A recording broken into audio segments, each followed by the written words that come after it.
நேற்று தென்கிழக்கு வங்கக்கடல் பகுதியில் நிலை கொண்டிருந்த ஆழ்ந்த காற்றழுத்த தாழ்வு பகுதி இன்று காலை காற்றழுத்த தாழ்வு மண்டலமாக டிப்ரெஷனாக வலுப்பெற்றுள்ளது. இன்று காலை நிலவரப்படி இது நாகப்பட்டினத்திற்கு தென்கிழக்கே சுமார் 280 கிலோமீட்டர் தொலைவில் நிலை கொண்டுள்ளது. இது தொடர்ந்து அடுத்து வரும் 24 மணி நேரத்தில் ஆழ்ந்த காற்றழுத்த தாழ்வு மண்டலமாக டீப் டிப்ரெஷனாக வலுப்பெற்று இலங்கை மற்றும் தமிழக கடற்கரையை நோக்கி நகரக்கூடும். இதன் காரணமாக அடுத்து வரும் 4 தினங்களுக்கு வட தமிழக கடலோர மாவட்டங்களில் கனமழை பெய்யக்கூடும். அடுத்து வரும் 24 மணி நேரத்தை பொறுத்தவரையில் டெல்டா மாவட்டங்களில் மற்றும் ராமநாதபுரத்தில் ஓரிரு இடங்களில் கன முதல் மிக கனமழையும், கடலூர், மயிலாடுதுறை, அரியலூர் மற்றும் சிவகங்கை மாவட்டங்களில் ஓரிரு இடங்களில் கனமழையும் பெய்யக்கூடும்.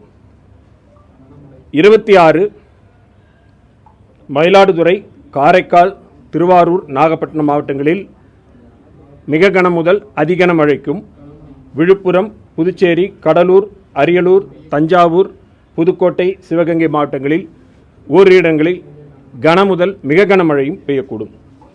27ஆம் தேதி கடலூர், மயிலாடுதுறை, புதுவை ஆகிய மாவட்டங்களில் ஓரிரு இடங்களில் அதிகன மழைக்கும், டெல்டா மாவட்டங்கள் மற்றும் அரியலூர், விழுப்புரம் மாவட்டங்களில் ஓரிரு இடங்களில் கன முதல் மிக கனமழையும் வாய்ப்பு உண்டு. 28ஆம் தேதி காஞ்சிபுரம், விழுப்புரம் மாவட்டங்களில் ஓரிரு இடங்களில் கன முதல் மிக கனமழையும், கடலூர், கள்ளக்குறிச்சி, திருவண்ணாமலை, ராணிப்பேட்டை, திருவள்ளூர், சென்னை ஆகிய மாவட்டங்களில் ஓரிரு இடங்களில் கனமழையும் பெய்யக்கூடும். 29ஆம் தேதி சென்னை, திருவள்ளூர், காஞ்சிபுரம், செங்கல்பட்டு மாவட்டங்களில் ஓரிரு இடங்களில் கனமழைக்கான வாய்ப்பு உள்ளது. மீனவர்களுக்கான எச்சரிக்கை பொறுத்தவரையில் மீனவர்கள் மன்னார் வளைகுடா, குமரிக்கடல், தமிழக கடற்கரை பகுதிகள், மத்திய மேற்கு வங்கக்கடல் மற்றும் தெற்கு வங்கக்கடல் பகுதிகளுக்கு அடுத்து வரும் 5 தினங்களுக்கு செல்ல வேண்டாம் என்று அறிவுறுத்தப்படுகிறார்கள். ஆழ்கடலில் இருக்கின்ற மீனவர்கள் கரைக்கு திரும்புமாறு அறிவுறுத்தப்படுகிறார்கள். வடகிழக்கு பருவமழையை பொறுத்தவரையில் தமிழகம், புதுவை, காரைக்கால் பகுதிகளில் பதிவான மழையின் அளவு 327 மில்லிமீட்டர் கடந்த அக்டோபர் 1 முதல் இன்று வரையான காலகட்டத்தில். இந்த காலகட்டத்தின் இயல்பளவு 331 மில்லிமீட்டர் இயல்பை ஒட்டி பதிவாகியுள்ளது. ஓகேங்களா? அதாவது நமக்கு வெல்மார்க் லோ ப்ரெஷராக இருந்தது, டிப்ரெஷனாக வலுப்பெற்றிருக்கு, தொடர்ந்து டீப் டிப்ரெஷனாக வலுப்பெறும். தென் நமக்கு இலங்கை மற்றும் தமிழக கடற்கரை நோக்கி நகரக்கூடும் அடுத்து அந்த 2 தினங்களுக்கு சொல்லியிருக்கோம். மீனவர்களுக்கு புயலாக வலுவதற்கான வாய்ப்புகள் குறித்து தொடர்ந்து கண்காணித்து தெரிவிக்கப்படும். தற்பொழுது நிலை டீப் டிப்ரெஷன் வரைக்கும் சொல்லியிருக்கு. ஆமாம், அதான் கனமழை, மிக கனமழையில் சொல்லியிருக்கிறோம். அந்த கனமழைக்கான வாய்ப்புகள் எல்லாமே சொல்லியிருக்கிறோம். நம்ம மாவட்டங்கள் வழியாக சொல்லியிருக்கிறோம். அந்தந்த மாவட்டங்களை பொறுத்த வரைக்கும் கனமழைக்கான வாய்ப்புகள் கொடுத்துருக்கு. எதுவுமே சொல்லலை, எதுவுமே இது பண்ணலை. தற்போதைய நிலவரப்படி பார்த்தீங்கன்னா இந்த சிஸ்டம் இன்னும் ஈக்குவட்டோரியல் ட்ரஃப் என்று சொல்லக்கூடிய அதில் இருக்குது. அதிலிருந்து விடுபட வேண்டும். அதாவது மல்டி ஃபேக்டர்ஸ் மல்டி டைரக்ஷனில் ஒர்க் ஆகிட்டு இருக்கிறதுனால we have to wait and watch. சிஸ்டத்தை தொடர்ந்து கண்காணிக்கணும். எம்ஜேஓ மேற்கிலிருந்து கிழக்காக நகர்ந்து சொல்லக்கூடியது வலுவாக இருக்கிறது. அதே சமயம் கிழக்கிலிருந்து மேற்காக நகர்ந்து சொல்லக்கூடிய ஈக்குவட்டோரியல் ராஸ்வி வேஸ் போயிட்டுருக்கு. ஒன்று கிழக்கிலிருந்து மேற்காக நகர்கிறது, இன்னொன்று மேற்கிலிருந்து கிழக்காக நகரக்கூடியது. மேலும் மத்திய வளிமண்டலத்து மத்திய பகுதியை பார்க்கின்ற பொழுது மேற்கு திசையிலிருந்து வெஸ்டர்லி ட்ரஃப் வருது.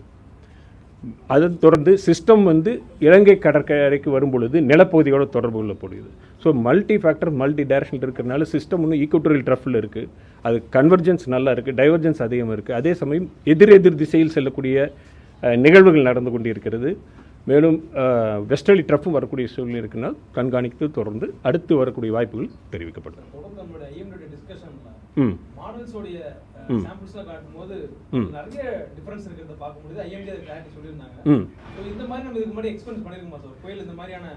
ஒவ்வொரு புயலும் ஒரு வகையானது. அதான் இப்போ நம்ம சொல்கிறோம் பார்த்தீங்களா, இப்போ இருக்க சூழ்நிலையில் ஒரு புயலுக்கு பொறுத்த வரைக்கும் வெப்பநிலை, கடல் வெப்பநிலை, அதனுடைய கீழ்ப்பகுதியில் காற்று குவிதல், மேல் பகுதியில் காற்று விரிவடையக்கூடிய தன்மை, அது மத்திய பகுதியில் அதனுடைய ஈரப்பதம் செல்வது, மற்ற நிகழ்வுகள் இதெல்லாம் சேர்ந்து தான் முடிவு பண்ணும். அதனால் ஒவ்வொரு வெரைட்டியாக இருக்கக்கூடிய சூழ்நிலை இருக்குது. இதே மாதிரி எக்ஸாக்ட் சிஸ்டம் சொல்ல முடியாது. பெத்தாய் சில சமயங்கள் வந்த பொழுது அது மாதிரி ஈஸ்ட்டில் மூவ் பண்ணிவிட்டு பிறகு கடற்கரை ஊட்டி போன மாதிரி நிலையெல்லாம் இருக்குது. ஒவ்வொரு டைப்பும் ஒரு டைப்பாக இருக்கும். தொடர்ந்து கண்காணித்து தெரிவிப்படும். ஆமாம், பனியோட போகிறது. ஏன்னா சிஸ்டம் வந்து இன்னும் டீப்பாக இருக்கும் பொழுது அதனை ஒட்டி வட மாநிலங்களிலிருந்து அந்த காற்று வடதிசை காற்று வீசுகின்ற பொழுது உங்களுக்கு அந்த சிறு அந்த இந்த நிலை இருக்கும். பனிப்பொழி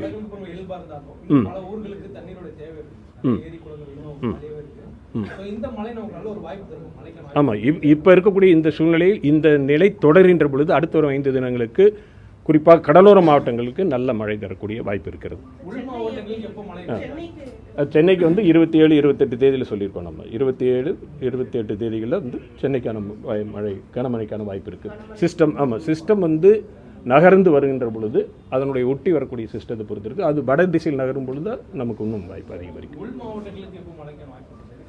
தற்போது நிலை இதுதான்.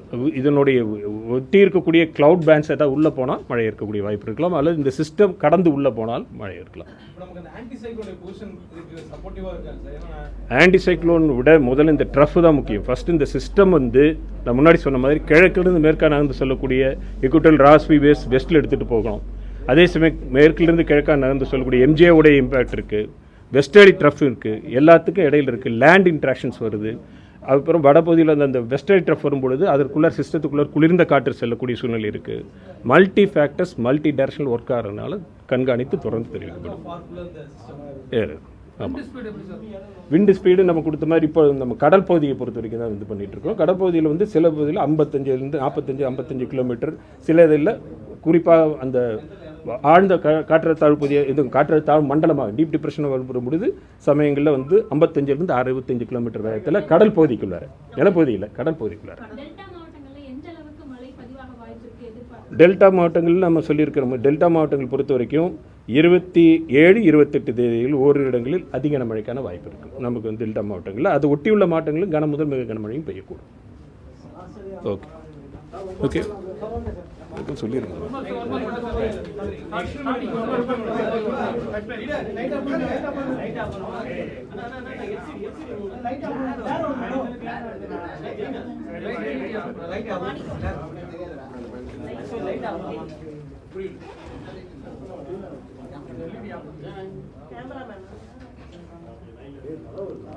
நேற்று தென்கிழக்கு வங்கக்கடல் பகுதியில் நிலை கொண்டிருந்த ஆழ்ந்த காற்றழுத்த தாழ்வு பகுதி இன்று காலை காற்றழுத்த தாழ்வு மண்டலமாக டிப்ரெஷனாக வலுப்பெற்றிருக்கு.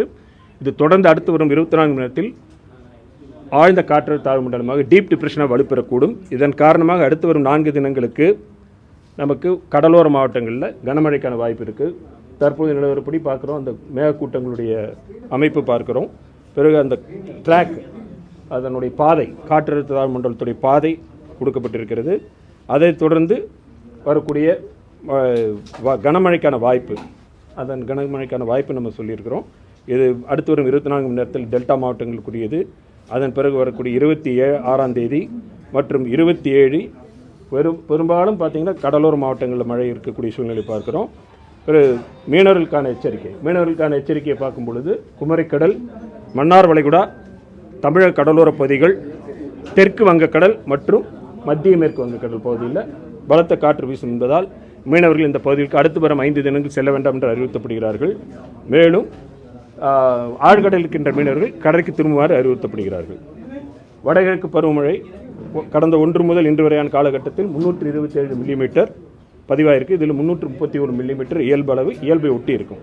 இதில் நம்ம சொன்ன மாதிரி முன்னாடி சொன்ன மாதிரி இதுதான் வெஸ்டர்லி ட்ரஃப் சொல்கிறோம் இல்லையா, மேற்கில் இந்த கிழக்காக நடந்து சொல்லக்கூடிய வெஸ்டர்லி ட்ரஃப் வந்து சிஸ்டத்தில் வரக்கூடிய வாய்ப்பு இருக்குது. அதே சமயம் எம்ஜேஓ வந்து 2ஆம் நிலை 3ஆம் நிலையில் நமக்கு அந்த இது இருக்குது, ஸ்ட்ராங்கான ஆம்ப்ளிடியூட் இருக்குது.